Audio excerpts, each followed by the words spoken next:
Januari 2026, energi Nusantara mulai bergetar.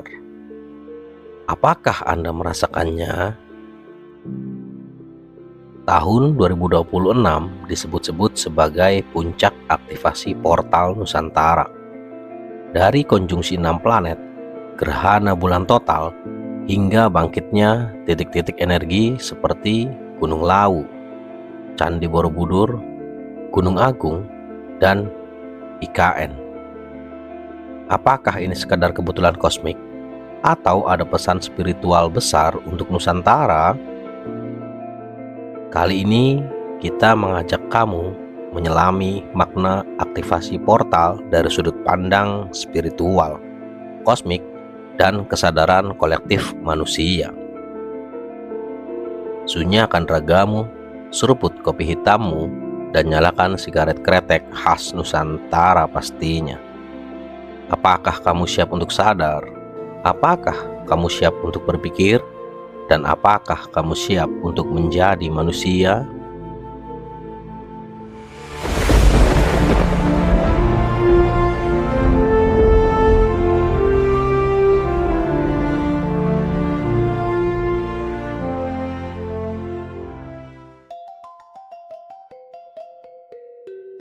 Pernah nggak kamu bertanya-tanya, kenapa akhir-akhir ini Nusantara terasa berbeda? Bukan cuma soal cuaca, soal bencana, atau soal politik, tapi ada rasa halus yang susah dijelasin. Kayak ada sesuatu yang sedang bergerak, tapi bukan di permukaan. Nah, disinilah istilah aktivasi portal Nusantara mulai sering dibicarakan. Portal Nusantara dalam kacamata spiritual bukan pintu bercahaya yang bisa kita lihat pakai mata ya. Portal ini adalah titik-titik energi bumi atau yang sering disebut ley lines, jalur energi yang menghubungkan tempat-tempat sakral di seluruh dunia. Selama ratusan atau bahkan ribuan tahun, banyak titik ini dianggap tertidur. Tapi memasuki tahun 2026, banyak praktisi spiritual meyakini titik-titik ini mulai aktif kembali. Pertanyaannya, kenapa 2026? Secara kosmik, tahun ini nggak main-main loh. Di bulan Februari terjadi konjungsi 6 planet, sebuah peristiwa langit langka di mana banyak planet berada dalam satu garis energi. Lalu disusul gerhana bulan total di bulan Maret. Dalam tradisi spiritual kuno, kombinasi ini dianggap sebagai kunci pembuka. Bukan pembuka dalam arti magis instan ya, tapi pemicu resonansi besar antara langit dan bumi. Ibaratnya gini nih, kalau bumi itu alat musik raksasa, maka konjungsi planet adalah momen ketika senarnya dipetik secara bersamaan. Dan Nusantara sejak lama dipercaya sebagai salah satu pusat resonansi itu.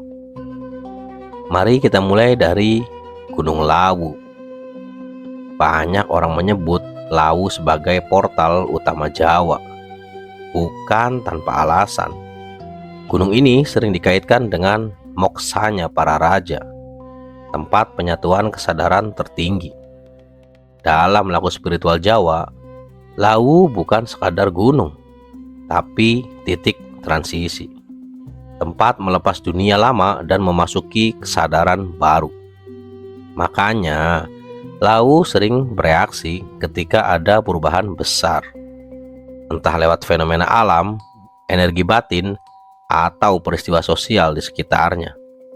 Dalam konteks 2026, Lawu dipercaya sedang dibangunkan kembali sebagai pusat pengimbang energi Jawa. Lalu kita geser ke Borobudur.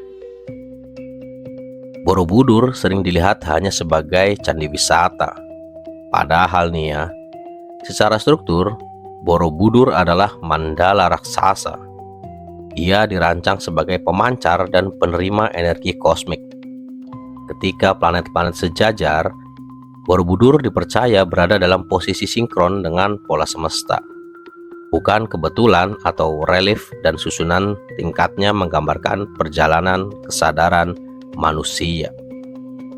Di tahun-tahun kosmik penting, Borobudur sering disebut sebagai antena bumi. Bukan memancarkan sinyal teknologi ya, tapi resonansi kesadaran. Di tahun 2026, banyak yang meyakini Borobudur kembali aktif sebagai penyeimbang antara pikiran manusia dan hukum alam. Bergerak ke timur, kita bertemu Gunung Agung dan Besakih di Bali. Ini adalah titik spiritual yang menjaga keseimbangan air dan api. Dalam tradisi Bali, Gunung Agung adalah poros dunia, tempat para dewa bersemayam. Setiap getaran kecil di Gunung Agung selalu dianggap pesan, bukan sebuah ancaman. Ketika portal timur ini aktif, ia berfungsi menjaga agar energi panas, konflik, dan emosi kolektif tidak meledak tak terkendali. Bali dalam konteks ini bukan hanya destinasi wisata ya, tapi katup keseimbangan tanah Nusantara. Lalu kita sampai pada satu titik yang sering bikin perdebatan. Apa itu? Ya, Ibu Kota Nusantara atau IKN. Dalam bahasan spiritual modern, pemindahan ibu kota bukan sekadar proyek politik. Ini dibaca sebagai pemindahan poros kekuasaan dari Jawa ke tengah Nusantara. Secara energi, Kalimantan sering disebut sebagai jantung yang relatif bersih, minim konflik sejarah, dan stabil secara vibrasi. IKN dianggap berada di simpul ley lines Nusantara. Ketika pusat pemerintahan pindah, secara simbolik dan energetik, fokus kesadaran kolektif juga ikut bergeser pastinya. Ini bukan soal gedung atau istana ya, tapi arah baru perjalanan bangsa. Lalu, apa sebenarnya makna dari semua aktivasi ini? Aktivasi portal bukan berarti dunia akan berubah dalam semalam. Yang berubah pertama kali justru manusianya. Portal ini bekerja sebagai penguat. Ia mempercepat proses. Orang yang hidup dalam kesadaran akan terdorong makin sadar. Tapi yang masih hidup dalam ketakutan dan keserakahan bisa merasa makin tertekan. Makanya 2026 sering terasa intens. Emosi naik turun, konflik banyak muncul. Tapi di balik itu, ada peluang besar untuk lonjakan kesadaran. Aktivasi portal Nusantara adalah undangan, bukan sebuah ancaman.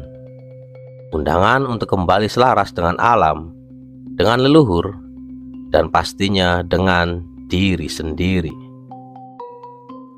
Leluhur Nusantara tidak mewariskan kita bangunan yang megah saja, tapi mewariskan pengetahuan tentang harmoni.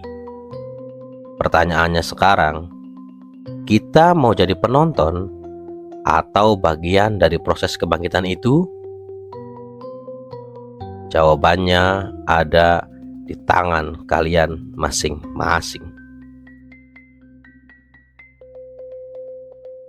Sugeng rawuh zaman enggal, rahayu sagung dumadi. Like and subscribe untuk mengikuti video lainnya agar kamu bisa lebih sadar lagi. Salam Mikiro.